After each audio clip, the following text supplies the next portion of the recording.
আসসালামু আলাইকুম রহমতুল্লাহি অবরকাতুহু। সম্মানিত দর্শক, বাংলাদেশের সঙ্গে আমেরিকার সম্পর্ক এবং বাংলাদেশে মার্কিন ডিপ স্টেটের ভূমিকা, এই অঞ্চলে আমেরিকার উপস্থিতি, আমাদের সেন্ট মার্টিন দ্বীপ, এটি নিয়ে আমেরিকার পরিকল্পনা, মায়ানমারে তাদের যে বার্মা অ্যাক্ট এবং সেই বার্মা অ্যাক্ট বাস্তবায়নের জন্য তাদের মদদে রোহিঙ্গা সমস্যা তৈরি এবং সেই রোহিঙ্গাকে বা রোহিঙ্গাদেরকে বাংলাদেশের মধ্যে ঢুকিয়ে একটি বিশেষ অঞ্চলকে তারা বাফার জোন তৈরি করে এখন এটাকে একটা নিরাপদ প্যাসেজ বানিয়ে এই রোহিঙ্গা 12 লাখ থেকে 15 লাখ রোহিঙ্গা এদেরকে মানব ঢাল হিসেবে ব্যবহার করে এদের মাধ্যমে মায়ানমারের বার্মা অ্যাক্ট বাস্তবায়ন এবং এই কাজে বাংলাদেশ সেনাবাহিনী এবং সরকারকে জড়িয়ে ফেলার যে মার্কিন নীতি পলিসি, এটি এখন ওপেন সিক্রেট। আপনি যদি এই মুহূর্তে বাংলাদেশের যিনি মার্কিন রাষ্ট্রদূত রয়েছেন মিস্টার ব্রেন্ট ক্রিস্টেনসেন, তার আকার দেখেন, আকৃতি দেখেন, বডি ল্যাঙ্গুয়েজ দেখেন, প্রধানমন্ত্রী এবং অন্যান্য মন্ত্রীর সঙ্গে তার বৈঠক দেখেন এবং সেখানে তিনি যে রাজকীয় ভঙ্গিতে চলাফেরা করেন, বসেন, স্পষ্টতই বোঝা যায় বাংলাদেশকে তারা তাদের একটা কলোনির বেশি মনে কিছু তারা করেন না এবং এমন কলোনি যেখান থেকে তারা শুধু রেভিনিউ কালেকশন করবেন কিন্তু সেই কলোনির কোনো উন্নয়ন ঘটাবেন না। আমাদের দেশে হামের টিকা দেওয়া হচ্ছে, আমেরিকা থেকে আসছে, ইউএসএইড এর মাধ্যমে রোহিঙ্গাদেরকে খুব অল্প পরিমাণ খাদ্য সাহায্য দেওয়া হচ্ছে এবং এগুলো দিয়ে তারা যে বাহাদুরি দেখাচ্ছে, সেই বাহাদুরি দেখিয়ে মানে আগামী 15 বছরে $15 বিলিয়ন সামরিক অস্ত্র, খাদ্যশস্ত্র তাদের কাছ থেকে কিনতে হবে ডাইরেক্ট। আর ইনডাইরেক্টলি তারা বাংলাদেশ থেকে যে সকল পণ্য কিনছে সেই পণ্যের মাধ্যমে তারা আরও $15 বিলিয়ন তারা আয় করবে। অর্থাৎ এখন 20% যদি ট্যাক্স থাকে বা 19% ট্যাক্স থাকে, এই ট্যাক্সের ভিত্তিতে আপনি বছরে যদি $15 বিলিয়ন এক্সপোর্ট করেন বা $20 বিলিয়ন এক্সপোর্ট করেন অন অ্যাভারেজে, সেটার 20% কত আসে?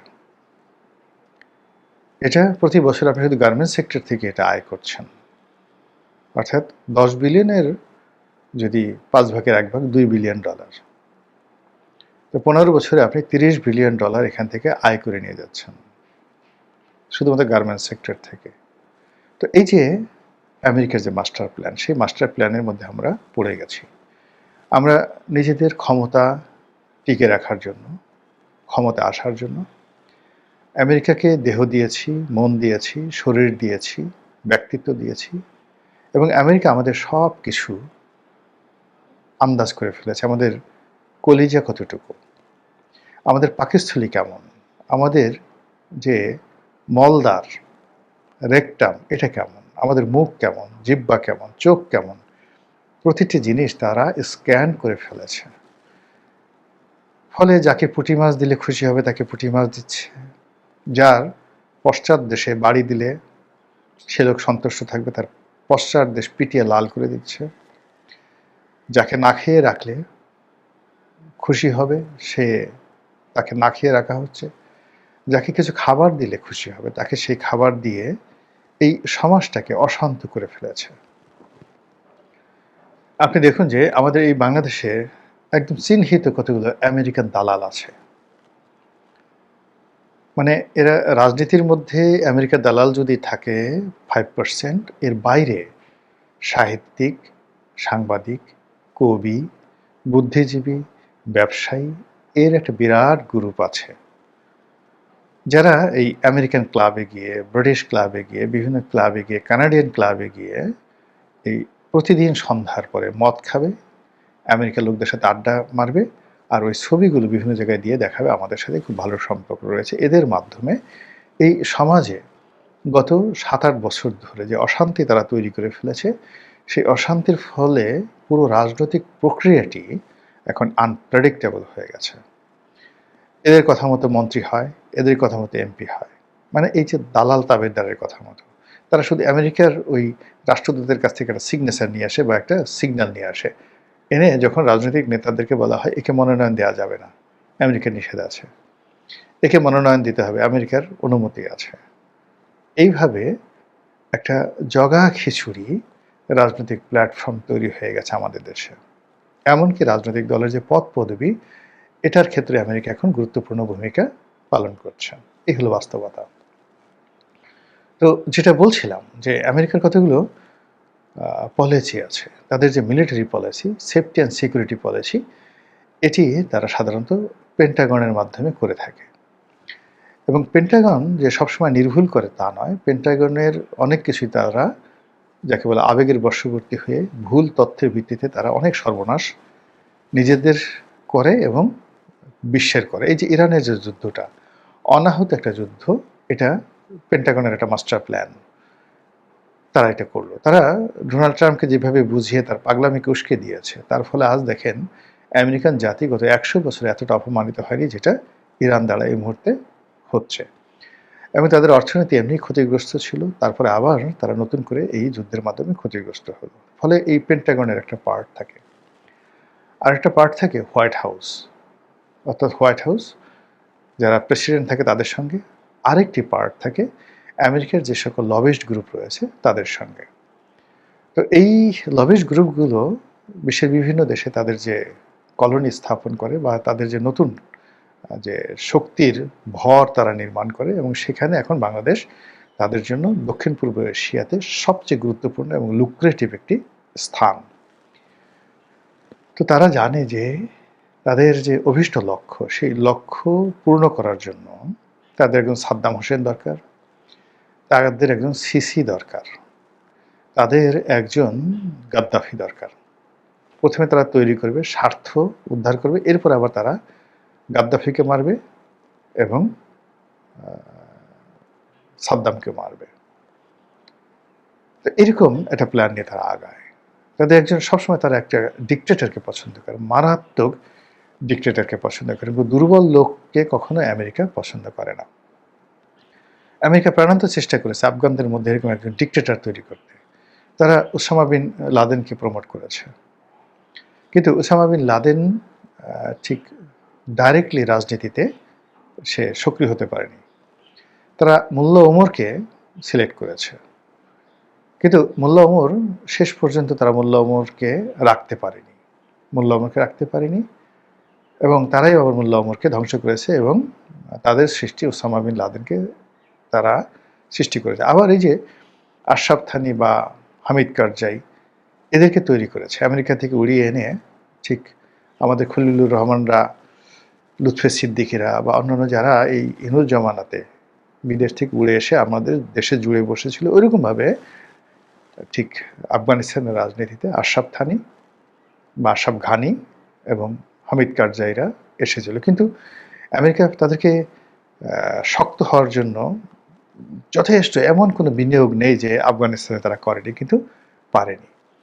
তো যার জন্য তারা ওই দুর্বল লোকের পেছনে আর দীর্ঘদিন থাকবে না, তাদের শক্ত সামর্থ্য লোক দরকার। এবং সেই অর্থে ডক্টর মোহাম্মদ ইউনূসকে তারা যেভাবে মনে করেছিল, পরে দেখা গেল এটা একটা আলু ভর্তা, এটা দিয়ে কাবাব বানানো যায়, এটা দিয়ে চপ বানানো যায়, এটা দিয়ে ভর্তা বানানো যায়, কিন্তু এটা দিয়ে আর যা হোক না কেন যুদ্ধ করা যায় না, আমেরিকার পারপাস সার্ভ করা যায় না। তারা খলিলুর রহমানকে পররাষ্ট্র উপদেষ্টা করে, যদি তারা সেই যে একটা যে করিডোর চেয়েছিল, সেফ করিডোর যেটা বাংলাদেশ সীমান্ত দিয়ে আমেরিকা যাবে, তারপর সেখান থেকে তারা মায়ানমার অপারেশন চালাবে এবং বাংলাদেশ সেনাবাহিনীকে যেভাবে তারা জড়াতে চেয়েছিল, সেই কাজটি ডক্টর মোহাম্মদ ইউনূস করতে পারেনি। দিস ইজ দ্য ফার্স্ট, মানে যাকে বলে অফেন্স। দ্বিতীয়ত হলো যে তারা চট্টগ্রাম বন্দর ডিপি ওয়ার্ল্ডকে যেভাবে তারা দিতে চেয়েছিল যত দ্রুত, সেটাও ডক্টর মোহাম্মদ ইউনূস বাস্তবায়ন করতে পারেননি। এর বাইরে অন্যান্য যে বিষয়গুলো ছিল, সেই বিষয়গুলোতে হয়নি। আরও অনেকগুলো গোপনীয় অনেক বিষয় ছিল। উল্টো পুরো দেশকে যেভাবে অস্থিতিশীল করে ফেলছে এবং বাংলাদেশে আমেরিকা যেভাবে অজনপ্রিয় হয়েছে, ফলে এই আপদ বিদায় করে তারা সেখানে বিকল্প ব্যবস্থা করেছে। এখন একটা নির্বাচন হয়েছে, সেই নির্বাচনে আমরা একটা বিরোধী দল দেখতে পাচ্ছি, একটা সরকারি দল দেখতে পাচ্ছি, এবং এটার পেছনে যে অনেক কিছু আছে, অনেক ডিজাইন আছে, অনেক গেম আছে, অনেক মিক্স অ্যান্ড রিমিক্স আছে। এগুলো সরকারি দলও বলছে, বিরোধী দলও বলছে। সময় হলে এগুলো আপনারা ডকুমেন্টারি এই জিনিসগুলো দেখতে পাবেন। তো যেটা বলছিলাম যে গত 2 মাসে সরকার আসছে, ডক্টর মোহাম্মদ ইউনূসের ক্ষেত্রে তারা 1.5 বছর অপেক্ষা করছে। এই সরকারের পেছনে তারা 3 মাস অপেক্ষা করবে না, জাস্ট 3 মাস অপেক্ষা করবে না। এবং এটার কিছু নজির আমরা দেখতে পাচ্ছি। এই যে সরকার যে ঘন ঘন চীন যাচ্ছে, বারবার যে চীনের রাষ্ট্রদূতের সঙ্গে এত দহরম মহরম সম্পর্ক তৈরি হচ্ছে, ইট মিনস আমেরিকা আর এই সরকারকে সে ব্ল্যাঙ্ক চেক দিচ্ছে না। এই যে ঘন ঘন আমাদের মন্ত্রীরা আমেরিকাতে যাচ্ছে, বিশ্বব্যাংক IMF এর কাছে যাচ্ছে বাজেটারি সাপোর্টের জন্য। এখানে মার্কিন পররাষ্ট্র দপ্তরে খুব দৌড়দৌড়ি করছে খলিলুর রহমান। এই সিগন্যালটা ভালো সিগন্যাল নয় সরকারের জন্য। তো বিকল্প কি হতে পারে? এখন এই সরকারের মধ্যে ধরেন আমু বা মামু, একজন সংসদ সদস্য বলেছেন যে এই সরকার আগের যেমন আমি ডামি ছিল, ঠিক এইরকম এখন একটা আমি এবং মামু, এদের সরকার, অর্থাৎ জামাত এবং বিএনপির সরকার। তারা শুধুমাত্র খুব সুকৌশলে একটা আর্টিফিশিয়াল ক্রাইসিস তৈরি করে, বিরোধ তৈরি করে পার্লামেন্ট জমিয়ে রাখার চেষ্টা করছে এবং সারা দেশের মানুষকে বুদ্ধ বানানোর চেষ্টা করছে। কিন্তু মানুষ যারা যারা সচেতন, তারা সবাই বুঝে গেছে। ফলে আলটিমেটলি দেখবেন সরকার এবং বিরোধী দল কারো মুখে হাসি নেই, কারো কনফিডেন্স লেভেল ওই পর্যায়ে নয়। মানুষ যখন সঠিক পথে থাকে তখন তাদের ইমান একিনের একটা নূর, একটা মানে রসনাই তাদের মধ্যে ঝলসাতে থাকে, চকমক চকমক হতে থাকে। আপনি কারোর মধ্যে সেটা দেখতে পারবেন না। হাসির মধ্যে কেমন যেন একটা নকল হাসি, যে কর্মকাণ্ড আছে মনে হচ্ছে যেন এগুলো ঠিক হৃদয় থেকে আসছে না, এরকম অনেক কিছু হচ্ছে। তো সেক্ষেত্রে বিকল্প শক্তি সেনাবাহিনী। কিন্তু সেনাবাহিনী তো এখন সারা দুনিয়াতে জনপ্রিয় শাসন ব্যবস্থা নয়। সেনাবাহিনীর সঙ্গে রাজনীতির একটা প্ল্যাটফর্ম লাগবে। পিছনে সেনাবাহিনী থাকবে, সামনে এখনও যেমন ইউনূসের পিছনে সেনাবাহিনী ছিল, এখন যে সরকার আছে তাদের পিছনে সেনাবাহিনী আছে। আওয়ামী লীগ যতদিন ক্ষমতায় ছিল সেনাবাহিনী ছিল, আর যখন ক্ষমতা থেকে চলে গেছে সেনাবাহিনী পিছন দিকে সরে গেছে। ফলে আগামীতে যারাই ক্ষমতায় আসবে পাকিস্তানের মতো সবসময় সেনাবাহিনী থাকবে। যেমন ধরুন পারভেজ মোশাররফ থেকে শুরু করেন একেবারে আজকের দিন পর্যন্ত সেনাবাহিনী পিছন থেকে কলকাঠি নাড়ছে পাকিস্তানে। মধ্য থেকে ইমরান খান একটু স্বাধীন হওয়ার চেষ্টা করেছিল শেখ হাসিনার মতো, আস্তে সেনাবাহিনী সরে গেছে, ইমরান খান জেলে এখন কাটাচ্ছে।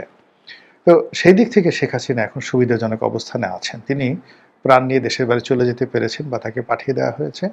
তার দলের যে শীর্ষ নেতৃবৃন্দ রয়েছেন প্রায় সবাই দেশে এবং দেশের বাইরে অক্ষত অবস্থায় আছে, হাতে গোনা কয়েকজন ছাড়া।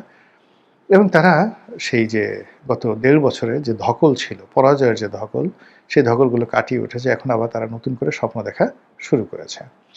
তো সব মিলিয়ে যদি বিকল্প হিসেবে আমেরিকা আওয়ামী লীগের সঙ্গে যোগাযোগ করে, এবং এটা যে করছে না, আপনি দিল্লিতে যদি আপনার কোনো ভালো সোর্স থাকে আপনি বুঝতে পারবেন যে এখানকার যে গ্লোবাল তাদের যে হেডকোয়ার্টার, এখন সেই গ্লোবাল হেডকোয়ার্টার ওয়াশিংটনে আসে। এরপরে দ্বিতীয় মধ্যপ্রাচ্যে সৌদি আরবের রিয়াদে তাদের যে মধ্যপ্রাচ্য কেন্দ্রিক যে সমস্ত মাস্টার প্ল্যান করার যে অফিসগুলো ছিল, সেই অফিসগুলোর সেন্টার ছিল রিয়াদে।